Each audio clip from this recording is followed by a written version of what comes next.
Hello, dear students, and good evening to all of you. I hope all of you are fine and completing your work and watching videos also. That means you all are spending good time or quality time for your studies. Today I am going to provide you the video of class 8th history. Okay? Today we will start the history chapter, and that is chapter number 6, that is colonialism and changes in urban pattern. Okay? Today I am providing you the first part. So dear students, we have almost completed half of the modern history. That means this is the 6th chapter, and we have came through the journey of half journey we have completed of this modern history. We had started from the arrival of English East India Company to India. We learned about that how a trading company transformed into a ruling authority. We have seen the beginning of industrial revolution and how it affected our local workers, artisans, and all that. We have also seen that how the annexation policies of Britishers forced the Indian rulers to let their territories to the Britishers. Okay, we have learned that how Britishers acquired major Indian territories. Okay, and we have also seen that how the revenue collection system of Britishers, whether it is permanent, Ryotwari, Mehelwadi, okay, how the revenue collection system affected our Indian peasants. So up to now we have learned a lots of things. Okay. Today we will learn about the changes that the Britishers brought to the city areas. That means the areas of India that were well developed at that time. That means the town areas, the city areas, how Britishers had changed those areas. We will learn that in today's chapter. We will learn about how they have made changes, okay, in the towns or the cities of India.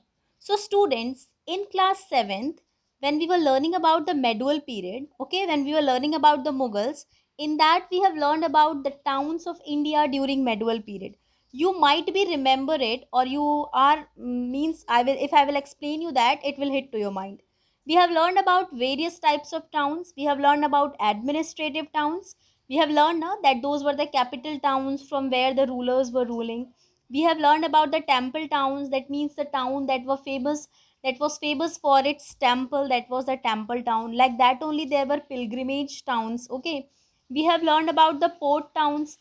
Can you give me some examples of port town? Yes, Masulipattnam, Surat. Okay, these were the port towns. Kochi, Calicut, all these were the port towns. Okay, so we have learned about various types of towns in the medieval period also. And in this, when we are learning about the modern history, in this also we will learn about those types of towns also. Okay, we will learn that how those old towns declined. We will learn that how the Indian old towns lost their importance, and we will also see that what were the major towns, okay, that were introduced or that were built by the Britishers in India. So this is all about in this chapter. Okay, so in learning all these chapters or in covering half of the journey of modern India, have you ever thought how the cities were there during the colonial period? Have you ever thought of this, that how India looked like when Britishers were ruling India? Have you ever thought? So in this chapter we will get answers of our lots of questions. Okay, we would try to find out the answers of the following questions. We will see what happened to the old cities in India during the colonial rule. We will learn about in the medieval period there were Machilipatnam, that is Masulipattnam, Vishakhapatnam. Okay, there was Calicut, there was Cochin. Okay, all these were the port towns or the major towns of India. We will learn in this chapter what happened to those old towns. Okay, how were the new cities that came up different from older ones. We will also learn about that how India looked like during the medieval period and how India started looking in the colonial period when Britishers started ruling India. What were the changes that Britishers introduced in the architecture of Indian towns? Okay, we will also see how were the new cities governed and administered. We learn about this also, that how Britishers were governing or administering our Indian cities. How was Delhi? First of all, and the most important topic of this chapter is Delhi. All of you are knowing that Delhi is having a vast history. Okay, in this, we will learn about how was Delhi a thriving city during time of Shah Jahan. All of you are knowing that Shah Jahan built the city of Shah Jahanabad. We have learned about in the medieval period. Okay, we will that city was only Delhi. We will see that what happened to that Shah Jahanabad that was built by Shah Jahan. Okay, the Britishers destroyed it after the revolt of 1857, and again they rebuilt Delhi. Again they built Delhi according to their design, and how Delhi exactly looked like in 1930. Students, you might be knowing that in Delhi there are two parts. One is New Delhi and the other is Old Delhi. The Old Delhi still looks like the medieval Delhi, and the New Delhi is the part of the modern period. Okay, that in New Delhi the architecture that we see, that is given by us to the Britishers. So this all only we are going to learn in this chapter, and this chapter is very interesting. So let's start the chapter. We will see about urbanization. I hope all of you are very well aware about urbanization. Okay, urbanization, what is the meaning of the word urban? Urban means the city areas. What is the meaning of urbanization then? Urbanization means development of city areas. Okay, how the cities started developing in India. Okay, so this only we will learn. So let's see. What is the meaning of urbanization? Urbanization refers to the population shift from rural to urban areas. About urbanization, we have learned in the medieval period also that when how people started moving towards the city areas for various types of occupation. Basically, people move to city areas for different types of job opportunity only. Today also in our homes, many we are not living in metropolitan city, we are living in small city. Okay, Gorakhpur is not a very is not type of metropolitan city. So we have also seen that in our family members, many person or many our relatives used to go to metropolitan city for earning monies or for job opportunity. Okay, so people are moving to smaller areas, to larger areas, or to well developed areas for various, because those areas are having good facilities. So that is only known as urbanization, when people started moving from rural areas to the urban areas, and the population of urban areas started increasing. Okay, so that is all about urbanization. So the decrease in the proportion of people living in rural areas, when people start moving from rural to urban areas, it is ultimately the population of rural area will decrease and the population of urban area will increase. Okay, so it is the process of development of cities. If someone asks you what is urbanization, so urbanization refers to the movement of people from the rural areas to the city areas. That means it is the process of the development of cities. Okay, so as you can see in the picture, how a person is moving from the rural areas to the city areas. This is only urbanization. Okay. Next, we will learn about the next term, that is deurbanization. So students, if I will ask you about deurbanization, so urbanization's opposite is deurbanization. Deurbanization means declining of the city areas. That means when there is no opportunity in the city areas, of no job opportunity or no better facilities available, then people started moving towards the village areas. As we have learned that the Indian artisans or the craft persons, when they were not getting enough work, when the industrial revolution took place, so they were not getting enough work. Okay, so that is why they started moving towards their villages. That is only deurbanization.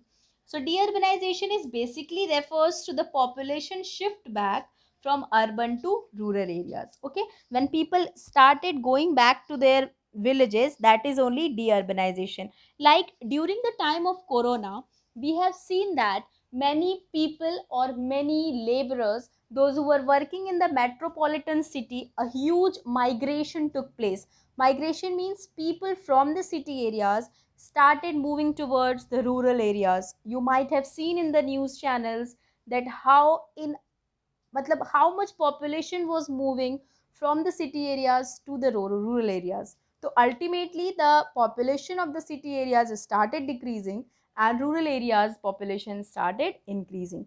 So this is only people started moving from the city areas to the rural areas, that is only known as deurbanization. One more thing happened, students. Why those people were moving from the city areas to the rural areas? Because they were not getting jobs, okay, and on that basis only they were living there. So that is only the region, and that only happened during the colonial period also, when the Indian artisans of craft persons started losing their jobs. Then they started moving towards the village areas. So this is all about the deurbanization and urbanization, okay. Now you will ask me that, ma'am, why you have explained us the concept of deurbanization and urbanization? So that I will explain you, because it is related to the Indian history. It is related to the colonial period. This only happened to India during the colonial period. Okay, so let's see further. Now, as I have told you that what was the reason that why people move from the city areas to the rural areas, that we will see. Okay, so here we are going to start a new topic, that is decline of industries and handicraft. In this part we will see that the reasons was the reason of deurbanization basically, okay, why the old cities of India started declining or started losing their importance. Okay, so firstly we are going to see, as the industrial revolution started in England or in Britain. Now all of you are knowing that, or we have already learned about this, that how India converts into exporter of raw material from the exporter of finished goods. As you all are knowing, the Indian textile, cotton, or many things like spices and many things that manufactured in India was in great demand in the foreign countries.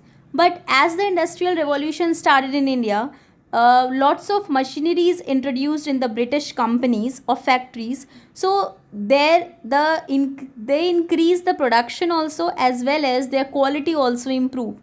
But since India was lagging in technology and we were not having those kinds of machineries, the demands of Indian goods started declining. Okay, and India was just become the exporter of raw materials. Okay, and since they were Britishers were making the goods with machineries, so those goods were cheap also, and those goods flooded the Indian markets also. So that is why, as the good quality of textile or good quality of manufactured goods present in the Indian markets, so the Indian goods started losing its value in the Indian market also.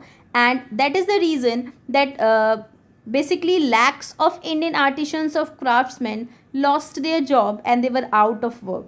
This was the reason that why they moved from the city areas to the rural areas for trying their fortune in various or different other jobs or different other works, so that they can earn their livelihood. So this is only the deurbanization. Okay, so the deurbanization was just because the policies that were introduced by the Britishers. That is why only the Indian people moved towards the village areas. Now we will see the important towns of India during medieval period. All of you are already aware about it, but that after that also I am explaining it once again, so that you can revise it.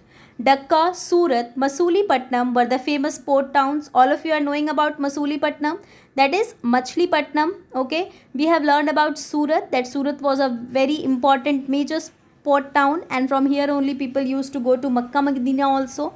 Dhaka was also there, it was in Bangladesh right now. So all these were the famous port town in India, as well as Madurai, Banaras, Mahabalipuram, and many more towns were the famous temple towns in India. And Delhi was the major administrative town of India during the medieval period. Okay, so this is all about the important towns of India. There were many more. I have given you some examples only. Okay, now let's see the next topic, and that is decline of old administrative towns. So firstly we are going to learn about that how the old administrative towns of India declined. But before knowing about that how it declined, it is important to know that whatever administrative towns. Okay, so what referred as administrative towns, students? administrative town was basically a town that performs the administrative functions of a country. Now you will ask me, ma'am, what is administrative functions? Administrative function means how the Britishers were controlling, or how our Indian rulers were controlling. All of you are knowing that the Indian rulers were having a kingdom and they were having the capital from where they used to rule their territory. So that capital was only their administrative town. Okay, from there they used to manage all the affairs of that territory.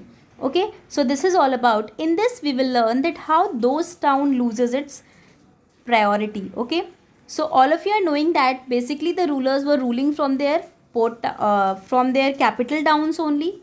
And as we have learned that Britishers introduced many annexation policies in India, like doctrine of lapse, subsidiary alliance, and those, because of those policies or annexation policies, the Indian rulers lost their territories. And as the Indian rulers lost their territories, they also lost control over their administrative towns. And like this only, the administrative towns also lost their charm because the rulers do not have their control over their administrative towns that came under the Britishers.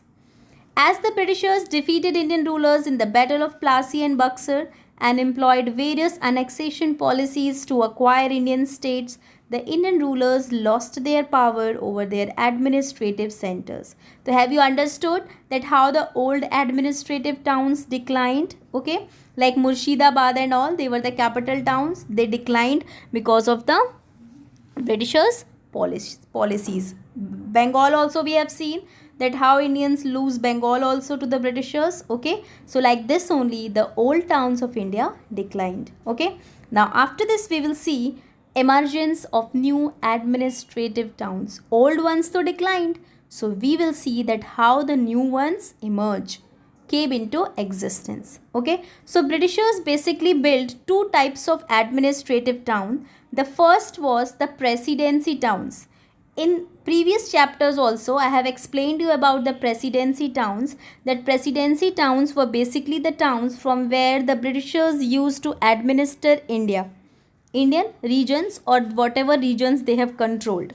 There were three presidency towns: Bengal, Madras and Bombay. Okay, now there was one more kind of town that was cantonment town. That was cantonment town, and that also we will see that what is cantonment town. I will explain you further. So this is all about, basically they built two types of administrative towns, the presidency as well as the cantonment towns. Cant, all of you are knowing the cant, so you will come to know about this. Now as you can see, firstly we will start from Bombay, and all of you are very well aware about the Bombay presidency. Okay, all of you are knowing where is the position of Bombay. So Bombay is in western side of India. And Bombay, why the Britishers choose Bombay for the purpose of control, or why they control Bombay only, why they make Bombay their presidency town? Because all of you are knowing that when Britishers came to India, so they basically established their first factory in Surat. Okay, and since near Surat Marathas were there, and Marathas poses great threat over the Britishers. They usually used to fight from the Britishers, and that is why Britishers need a place where they can properly rule. That is why they shifted from Surat to Bombay. As you are knowing that during the medieval period, Surat was a very important port town. But we have also learned this, that slowly when Britishers came to India, Surat started losing its importance because Britishers changed their port to Mumbai. And like this only Mumbai came into existence, and Mumbai became the famous port town of the Britishers as well as the presidency towns. Now there are three presidency towns now: Madras, Bombay and Calcutta, or you can say Bengal. So students, as you can see, Bombay is also situated on the western coast. If you will see the Madras, that is also at the coastal area, and if you will see Bengal, so that is also at the coastal areas. So basically they were the port towns that they were have controlled. Okay, and they make it presidency town because that was the port town, and they need major administration. Okay, that is why it became the presidency town also. Okay, now let's see the next one, that is Madras. As you can see in the picture, this is the Madras province, and you can see in the map about the Madras province. Okay, so Madras presidency, the British landed at Machilipatnam, that is Masulipatam. As you can see in the map, here is Masulipatam. Here it is Masulipatam. Okay, and 2 years later, were permitted to build a fortified factory there, and they were very successful in building their port town or building their factory in Masulipatam. But after that, since due to the opposition of Dutch, they have to shift their presidency town, or they have to shift their port town to Madras, and that is why they shifted to Madras, and from there only they controlled their trade system. Okay, now next presidency town was Bengal. About Bengal, all of you are very well familiar about it, that after defeating in the battle of Plassey and Buxar, how Britishers gained all the power of Bengal. We have already learned about this. Okay, we have also learned about this, that British East India Company got the zamindari of 3 villages of Calcutta, that is Govindpur, Sultanuti and Kalikata. That only become Kolkata, okay, or Calcutta at that time. Okay, and like that only that Bengal presidency started gaining importance. We have also learned this thing, that the governor of Bengal, all the 2 presidencies came under the Bengal presidency later on, and the governor of Bengal only became the head of all the 3 presidencies. We have learned this in the previous chapter. Okay, so as you can see, this is all about Bengal presidency. Earlier Bangladesh was also the part of Bengal presidency. Okay, and as you can see here also, it is connected to the coastal areas, that is why it was also a very prominent town. Students, I want to explain you this also, that when Britishers were ruling over India, at the time their capital was Calcutta, not Delhi. Okay, their capital was Calcutta up to 1911. That is why Calcutta is also having an extreme influence of Britishers.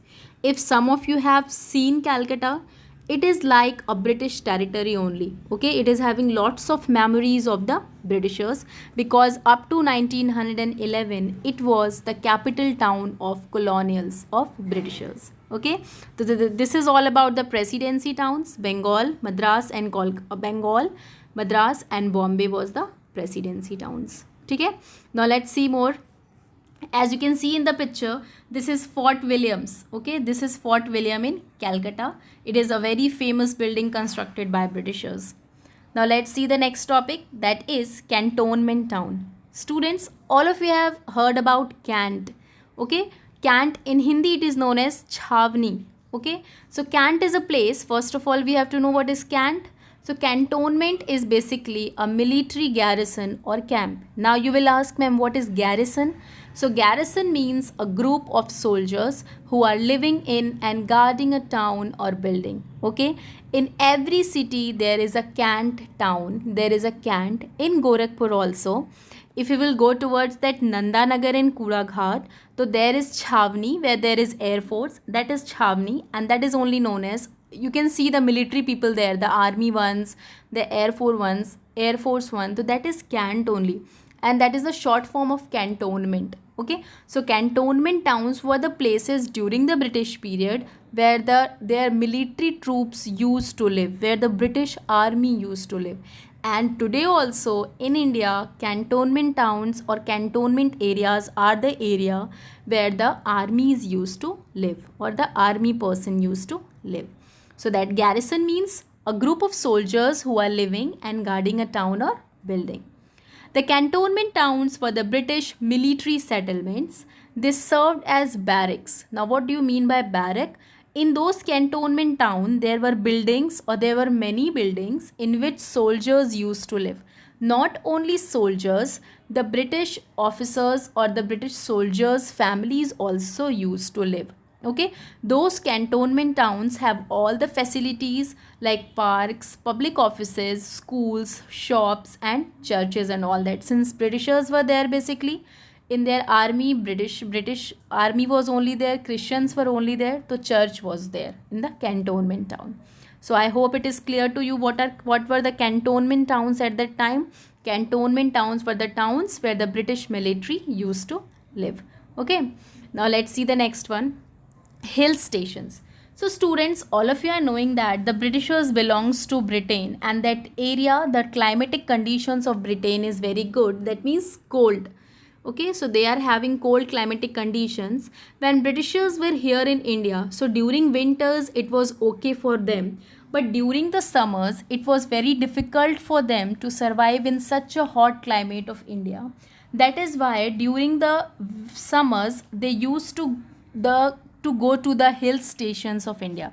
Okay, so Britishers gave importance to the hill stations of India also, and by their efforts only the hill stations, many hill station of India gain importance at that time, like Shimla, Dehradun, Mussoorie, Dalhousie.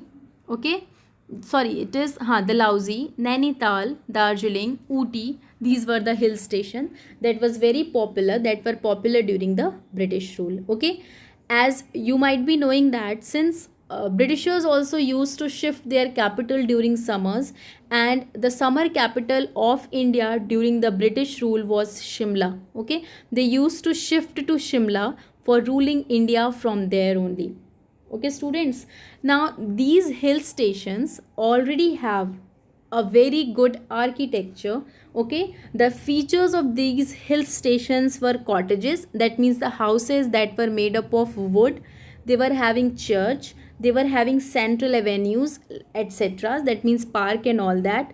They are very much British architecture we can see in these towns, in the hill stations. Okay, where Britishers used to go.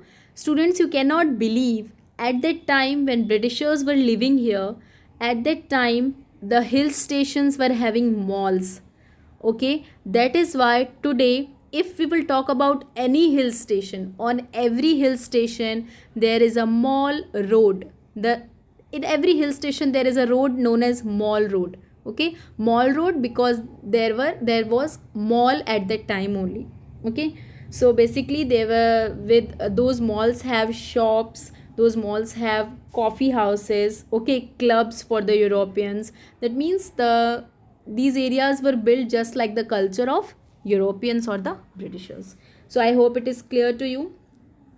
And they use the, since hill stations are famous for plantation agriculture, that means tea and coffee, so that was also a very profitable business for the Britishers. That was also the reason that why Britishers attracted towards the hill stations. Now if we will talk about the, as you can see here, this is the house of Viceroy. Okay, this is Viceroy's residence in Shimla. Okay, so I hope at that time they used to live in Shimla, and from there only they used to. Now if we will talk about the railway junctions. So students, at that time railways came into existence, and many new modes of transport introduced by the Britishers. Okay, so they basically build railways, or we can say that the gift of railway to India was given by the Britishers only. Britishers only introduced the railway system in India. Okay, and the railways changed the older trade routes, sometimes bypassing the old cities. Introduction of railways changed Indian trade routes totally. They introduced railways basically so that they can transport raw materials from one place to another. Railways were meant to connect colonial cities with each other, facilitate movement of troops so that their army can move easily, and carry goods, that is only to transport their goods from one place to another. So as a result, many old towns also lost their importance just because of the construction of railway tracks. Okay, as if we will talk about the Chhatrapati Shivaji terminus of Mumbai, so that railway junction was made during the British period only. Okay, so what were basically, as you can see, what is junctions? Junction is a place where many railway tracks used to meet. Okay, so as railway services were introduced by the Britishers, Many towns and cities were connected through railways, and thus railway junctions came into existence. So the junctions were also the famous towns because these were the places from where people used to board or take trains or leave the trains. Now we are going to learn about some more interesting, and that is walled city. Now students, when we were learning about or when we were learning in class 6, at that time we learned about the rulers, those who used to build their forts, and we have also learned about this thing, that how they used to surround their forts from large walls. That we have learned about this thing, the fortification, we have learned that how they used to surround their forts or living areas with fortification. So that is only known as walled city. Okay, as you can see in this picture, a wall, I hope all of you are able to see, this is the picture of Delhi only. This is Yamuna river, and you, as you can see, it is surrounded by wall. Are you able to see this? It is surrounded by wall. Okay, so since this, and here is the area there where people used to live. Okay, since this area is surrounded by walls from all sides, that is only this city is known as walled cities. Okay, now if someone asks you what is walled city, so what you will see, let's see. The earlier towns were called walled cities because having enclosed space surrounded by forts and walls for defense. Okay, they used to surround their areas, their living areas, or their particular territory, so that for protecting it from the enemies. Okay, they had large gates. Now for entering and for exiting, these wall cities have gates. As you can see in this picture, I can show you, these are the gates, first, second, third. Are you able to see? So these are the gates from where people used to enter or exit. Okay, so these cities have large gates also. The forts were surrounded by deep moats. Okay, moats I will explain you. See what is moats. A deep wide channel filled with water ducts around a fort. As you can see in this picture, this area is having already a water body. Okay, but as you can see here, I will explain you. This is the picture of fort, and look how it is surrounded with a moat. It is surrounded with water all around so that it can be protected from the enemies. So this is only known as moats. I hope it is clear to you. Now next we are going to see features of new cities. Now students, now we will see that what were the major features of the cities that were developed by or that were built by the Britishers. Okay, the cities that Britishers built, what were the major features of those cities, that we will see. So the first feature is those cities were very much larger than the Indian cities. Okay, the new towns that were built by Britishers, they were large. Okay, the towns have public buildings, markets. They were having public buildings like post office and all that. Okay, they were also having markets as well as gardens, playgrounds, parks, big bungalows for officers or for Britishers. Okay, golf course, because Britishers love golf, so golf course were also there. Clock towers, we used to say na ghanta ghar. Okay, so in every city there is a clock tower, long tower is there on which clock is there, so that people can see it from far away also. Church and cemeteries, in every city or in every town area there was cemeteries also. What is the meaning of cemeteries? Places where dead people are buried. Since they were Christians, so they used to bury the dead ones, that is why they were cemeteries. Okay, the cities were divided into thanas. Okay, this particular city was divided into thanas, and thanas were further divided into mohallas or localities. Okay, so city, then thana, several thanas made cities, and those thanas were composed of several mohallas.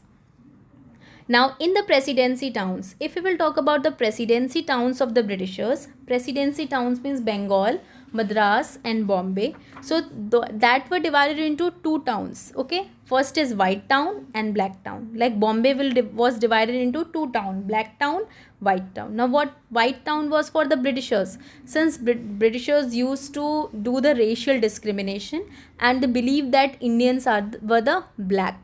Okay, we are having dark skin in comparison to the foreigners, na? So they treat us as black. So White Town was for the Britishers, for where the Britishers were living, and the black town was for the Indians, where Indians used to live. Okay, now after this also we will learn the division of white towns. The white towns where the Britishers used to live, that was also further divided. The one is cantonment town and the other is civil lines or civil town. If we will talk about the cantonment area, so in every white town there was cantonment area for the British army. And what was civil area? Civil area was a region where civilian used to live. Now you will ask me, ma'am, what is civilian? So civilian means common people. Where common people used to live, that is civil lines or civil. These towns have broad roads. The features of British towns were, new towns were, they were having broad roads, had civic amenities. Now what are civic amenities? All that cities have basic things that people needs to live in that particular cities. Now if I will ask you about the civic amenities, that is electricity, roads, street light, proper drainage system, water supplies, so this is civic amenities. Okay, all the facilities were available during that time also, like electricity, pipe water and drainage. Okay, now the areas where the Indian lived were generally crowded. The area where the Indians used to live, so they, since the disrespect Indians, so that areas very few facilities they provide there. They did not take care about Indians. Okay, those places were very unhygienic. So this was only the feature of the new cities. Okay, now one more thing I want to tell you in this part about the creation of municipalities. So students, as the new cities came into existence, or as the emergence of new cities, now since people again started moving towards, in 19th century, the Indian people again started moving towards the city areas. Okay, since now slowly we will learn new industries started establishing in India, and many Indian people also started establishing industries. Okay, that we will learn in industries wala chapter. So that is why, since the cities started becoming overcrowded, the population of the cities started increasing. So the Britishers felt the need of establishing an authority that take care the administration of the town areas also, of the city areas also. That is why they created municipalities. All of you have learned about municipal corporation and municipal council. Okay, the places where the population is less, there is municipal council, and the places where there is where the population is very large, so that there is municipal corporation. Okay, that we have learned in class 6th only, local self government. Okay, so they created municipalities to carry on the, or to take care the administration of the town or cities. As you can see, the Britishers set up the municipalities. The spelling is wrong, it will be municipalities, for the efficient administration of new cities. Okay, so that they can administer new cities properly. So first municipality was constructed in 1688, and that was the Madras Municipal Corporation, created in 1688, was the first municipality. Okay, after that, in 1762, the municipal corporations were set up in Bombay as well as Calcutta also. Okay, now if someone asks you that who was the father of the local administration, okay, who introduced this, the concept of municipality in India, so that was Lord Ripon. Lord Ripon introduced the concept of municipality in India. As you can see in this picture, this is the Municipal Corporation of Madras. It is written here Corporation of Chennai. Okay, this is the oldest corporation, or during the Britishers. Okay, so this was the first municipal corporation that was constructed by Britishers in India. So students, this is all about today. In this chapter, the first part I have completed. In the second part, we will learn about Old Delhi, that is Shah Jahanabad, and we will learn about the New Delhi. Okay, we will learn about the architecture of Old Delhi, how the Old Delhi looks like, and we will also learn about the architecture of New Delhi. That part is very interesting. Okay, that I will continue tomorrow. So for today it is this much only. Students, I want to inform you one thing also. Now we are going to have our half yearly examination. You will be informed about that when it will happen, when it is going to be held. But I want to clear the portion of SST. for half yearly examination. Okay, so in geography we have completed up to 6 chapters explanation, but you will have only first to 5 chapter, okay, for half yearly. In civics also it is from first to 5th chapter only. In history it is from first to 6th chapter. Okay, so we have to complete this chapter. Still, I will also give you map, and don't worry students, for examination map will also come, and whatever the portion of map is, I will provide you the map videos also. Okay, so don't get worry about the map. I will help you in every condition. Okay, I will provide you everything. What you have to do is only you have to study. One more thing I want to add, that there is a good news for you all. Soon we are going to start our Zoom classes also for the purpose of revision. Okay, so like the video classes will be like that only for chapter explanation, and Zoom classes will be there for the revision classes. So thank you students.